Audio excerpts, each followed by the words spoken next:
接把下来看我们嘅能源专题，台湾冇嘛天然能源咯，前替代能源路边啊一定重要，一定都见。规划的屏东县唔单止发展用水种田，还推动有主要废塑瓦斯气来发电。2011年限制天的条例强制新设的有主厂要按瓦斯气发电设备，将用囤垃圾变做能源嘅，还有个体嘅垃圾焚化厂。当年的发电量将我们总电量的1%。环保署打算要透过改善发电效率，多多的推动焚化厂转型做省政能源中心。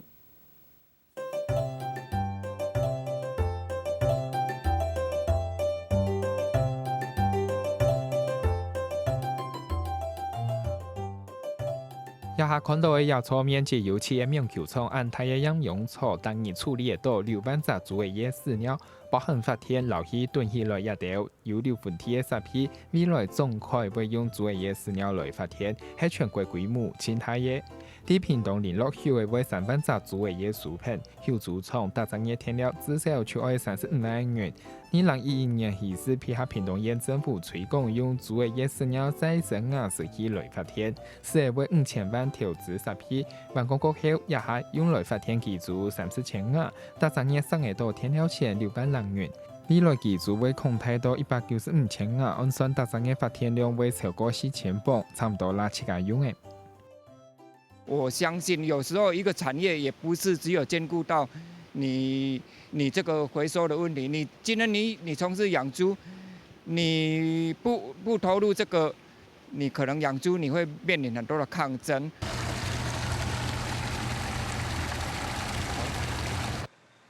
本来有处有恶所谓猪的野饲料，经过废塑瓦斯气破气过后，因为有机质降大浓度，就唔会触碰旁的安定原理，看起来就像较浅的岩茶色。老甲湾除太过后的恶做奶，还做的废塑来做农业对比。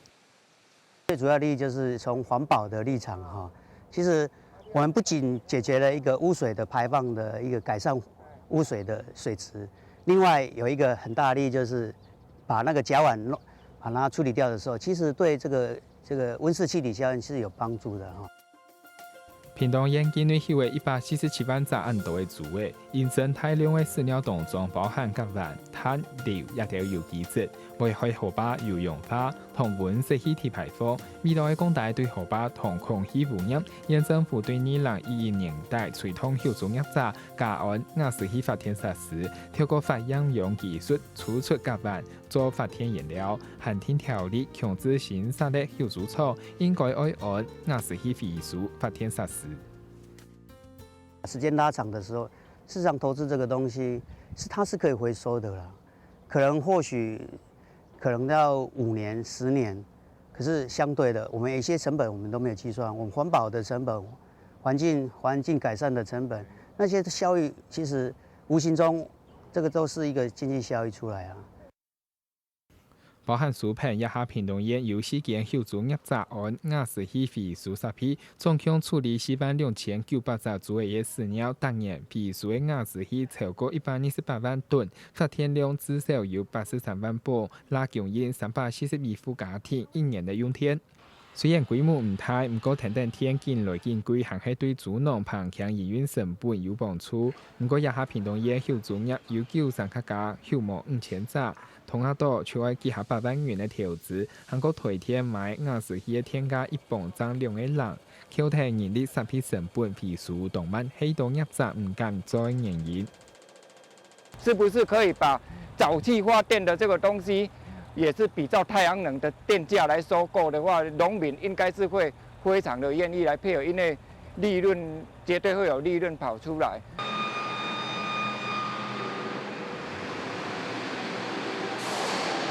中央督导买天加斯强大的6能产业，系伫全国各县市的垃圾焚化厂，因真石油废热发电设备，就算强利用20%的热能来发电，当年总发电量有31磅安多。老毛用的东西变做能源，不过焚化厂每本台天1磅还无2亿元。毛多民营火力天厂卖天加斯的一半，就像是另外一种对火力发电的补贴。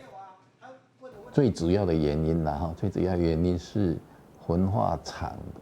它不认定为它是再生能源设备，但是我们的认知就是说，废弃物把它拿去发电，它本身应该是一个再生能源。未来提升焚化廠发电效能，环保署去年计划透过改善设备，提升焚化厂热转换效率，韩国推动各地焚化厂转型做生殖能源中心。不过，谈到环保署1997年6修实施资源批书垃圾分类政策，2012年总垃圾量420万吨以上年单年生产的垃圾抢存2.4公斤，比历史行情多的世界稍微一半较高。故所以多年来各地焚化厂社会垃圾渐来渐少，伫屏东县的坎当垃圾焚化厂单年处理全县同推动县部分垃圾运转率有86%，焚化量每年4年减少。垃圾一件減嘅時候，當然未來有可能焚化廠嘅垃圾會唔拉擺少，發電嘅效率會冇咁高，喺未來我哋屏東縣係冇個面臨嘅一個課題。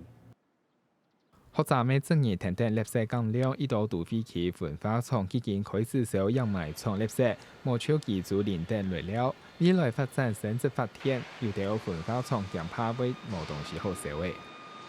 瓦炉有时候要岁修，一岁修可能不止1个月哦，有些长的话可能要半年以上。那当这个这种垃圾不够烧，的确是普遍啦。垃圾量比较不足的地方，那我们大家积极在开阔哈，就是可以去收集生植物生植物的材料，那能够拿进来一起混合的来烧。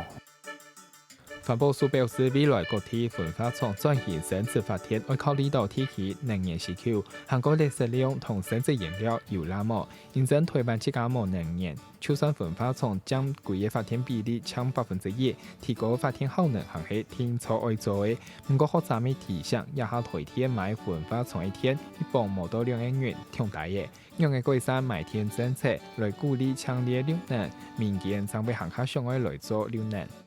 下個新聞彭金路、陳鳳儀、屏東報道。